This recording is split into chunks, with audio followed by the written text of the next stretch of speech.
Assalamualaikum warahmatullahi wabarakatuh. Kita hari ini akan belajar tentang jaringan komputer, tentang bab data link layer. Baik, sebelumnya tujuan pembelajaran kita hari ini adalah yang pertama, setelah mempelajari bab ini, mahasiswa diharapkan mampu. Yang pertama, mahasiswa mampu untuk menjelaskan layanan data link layer.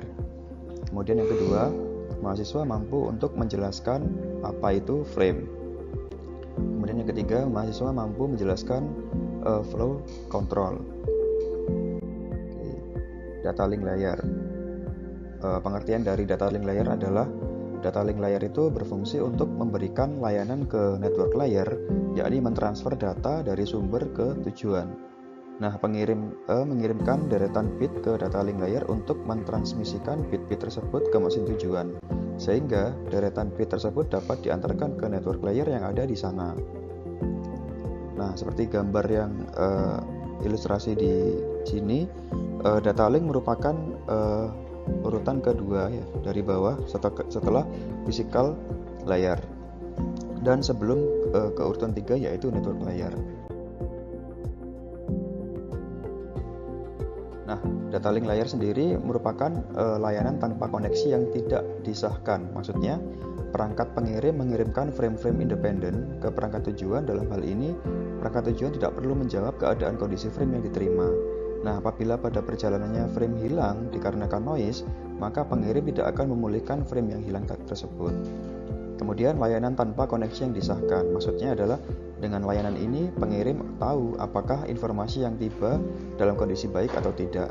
Nah, jika frame belum tiba dalam interval waktu yang sudah ditetapkan, maka frame akan dikirimkan kembali oleh pengirim.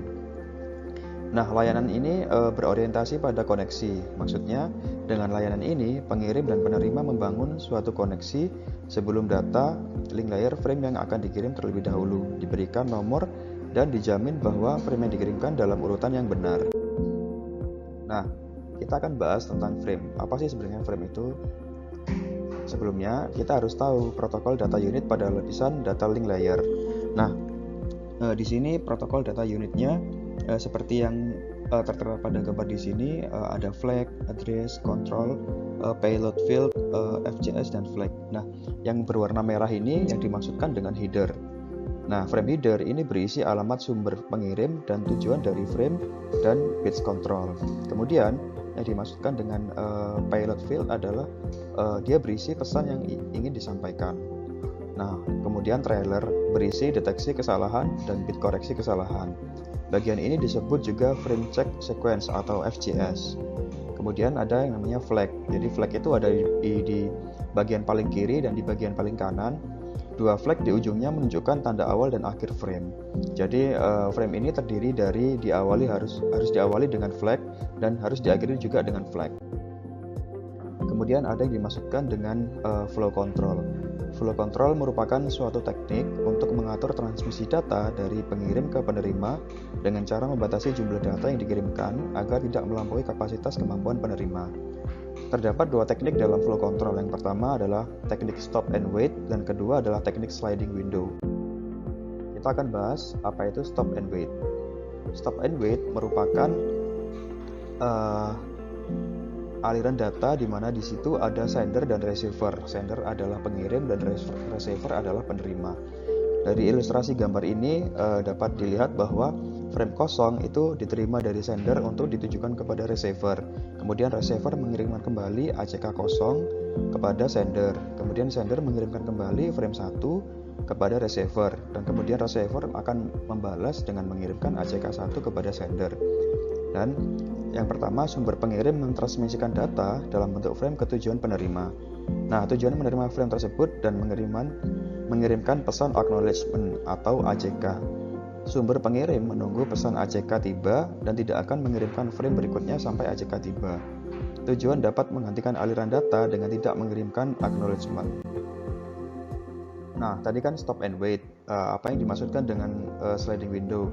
Nah, seperti yang dapat kita lihat bahwa sliding window merupakan frame buffer sampai di mana acknowledgement tadi itu berada. Jadi di sini dapat dihitung 2 pangkat 3. 2 pangkat 3 itu kan sama dengan 8. Jadi dihitungnya adalah 0 sampai 7.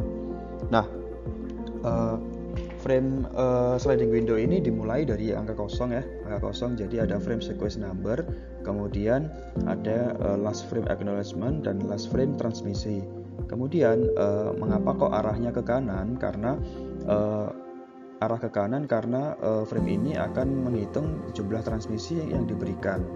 Kemudian dari sini dapat kita lihat juga bahwa di gambar yang bawah ini dimulai dari angka 0, 1, 2, 3 sampai ke 4. Maksudnya adalah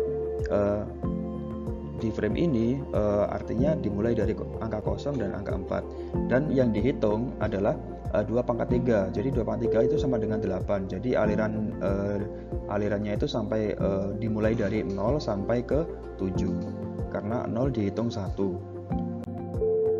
Kemudian sliding windows, pada mekanisme sliding windows, sumber pengirim dapat mengirimkan beberapa frame secara bersamaan ke tujuan penerima.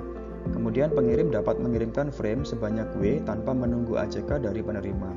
Kemudian setiap frame yang dikirimkan diberikan nomor urut dengan dibatasi oleh ukuran field atau K, dan setiap frame akan diberikan nomor berdasarkan nilai dari modulo atau 2 pangkat K.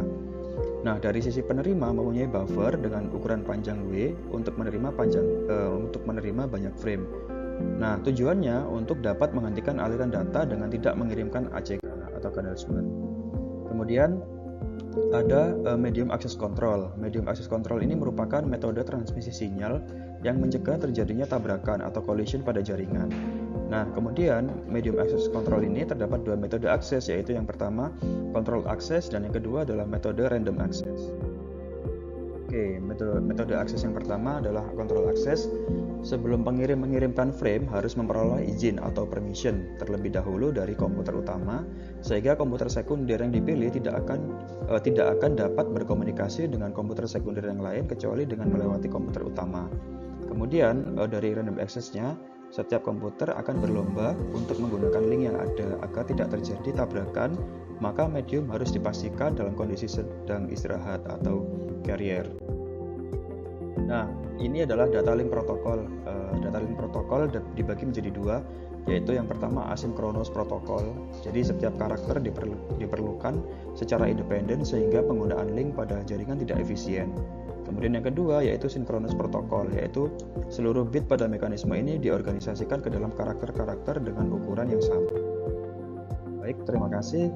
Tadi merupakan penjelasan dari data link layer.